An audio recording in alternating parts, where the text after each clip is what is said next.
Welcome back to It's Time for Beer. I am Brandon. Now today we're not going to do the standard canned beer review. We're going to try something a little different. I went to my local beer and wine store last night and I got a growler of Sierra Nevada's Summerfest lager.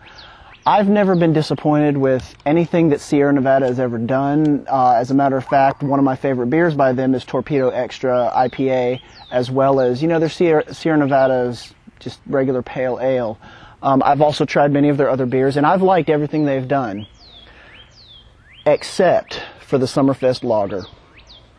I've never been a particular fan of lagers, mostly because my first experience with beer and lagers in general was Bud Miller and Coors. They're all considered lagers or pilsners or whatever you would call them.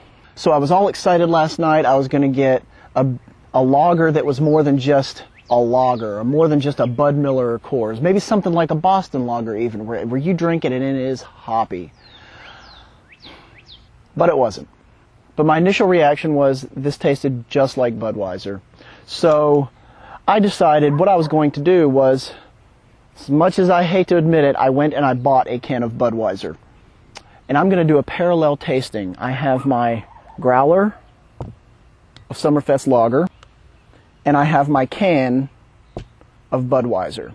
We're going to compare the looks, the aromas, and the flavors of these two beers side by side, and then I'll be able to give you a conclusive opinion as to whether this actually does look, taste, and smell just like Budweiser. So without further ado, we're going to pour a glass of this, we're going to pour a glass of this.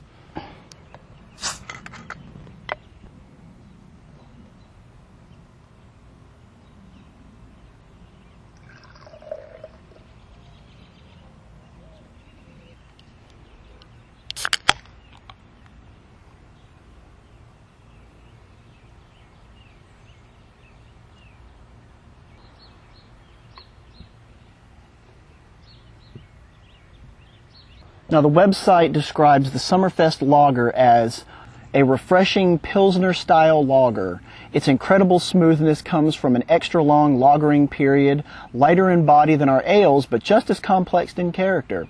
Summerfest quenches your thirst with big aroma and a tangy hop bite. Now this is a seasonal beer that's available in the early summer, kind of all the way through the season.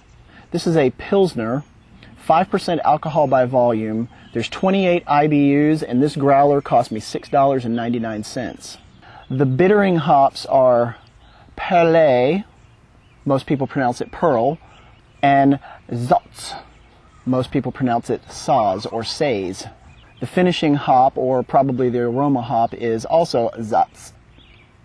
It says there's two-row pale and Munich malt in this. So without further ado, let's compare. First thing I'll notice is the head is sticking around on this. It's a big fluffy head, kind of bigger bubbles, but with the Sierra Nevada, the head is still sticking around. There's about a half a pinky finger ahead, but with the Budweiser, the head's completely gone. It's clear on top, and there's huge bubbles coming up from the bottom. It's almost like soda pop. They're both crystal clear. I can see the camera through both of these.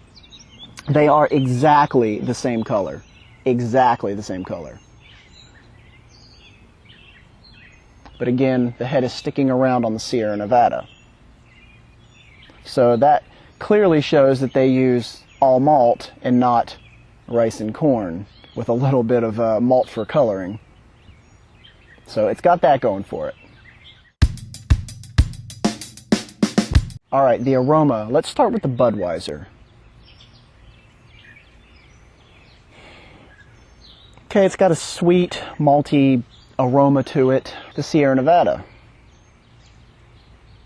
I'm going to be honest, it smells exactly the same. Got a sweet, malty aroma to it.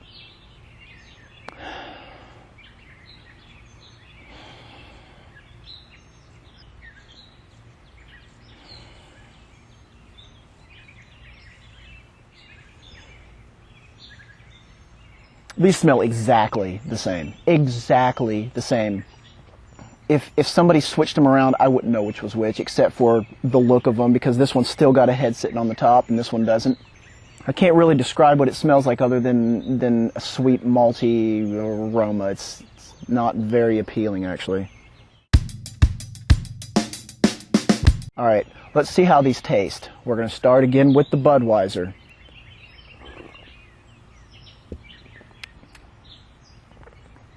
You know, they say that the sense of smell and the sense of taste are related. Well, this tastes exactly like it smells. Like a sweet maltiness. Now the Sierra Nevada.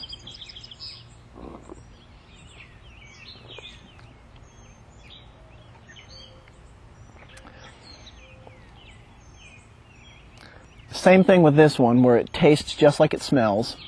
The only difference is there's more of a hint of a bitterness in this than there is in this, so I guess the hop bitterness comes through slightly more than it does in the Budweiser.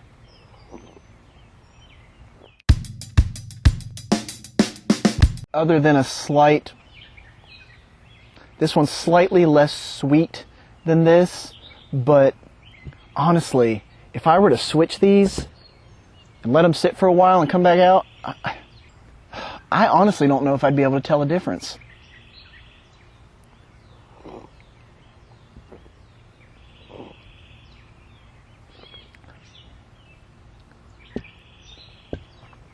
Basically, the Sierra Nevada's a little bit smoother. It's got a head that sticks around, probably because they use all malt and not corn and rice.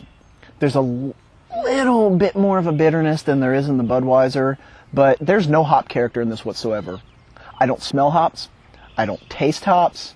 There's no citrus. There's no pine. There's no nothing.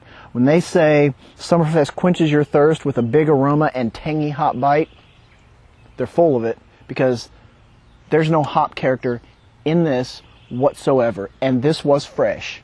Brand new keg. I'm pretty disappointed. At $6.99 for a growler fill, and then I saw it sitting on the shelf for, I think it was $7.50 for a 6-pack. When I can get Budweiser for, I don't know, if I buy 3 of these cans, I can get them for $1.50 a piece, which is $4.50 for a 6-pack, or if you actually buy the 6-pack, it's probably going to run you about $6. I mean, this is going to be more value for your money, I guess. They taste exactly the same.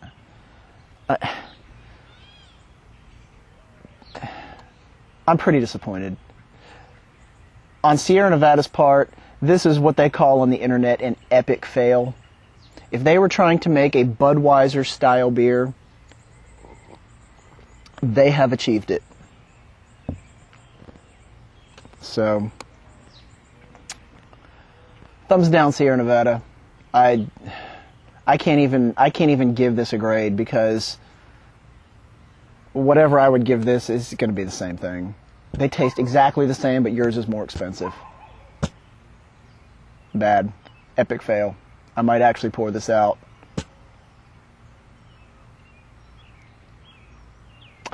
Well, drink what you like, enjoy what you drink, and I'll see you next time. Cheers. I don't know, which one should I go for? They both taste exactly the same.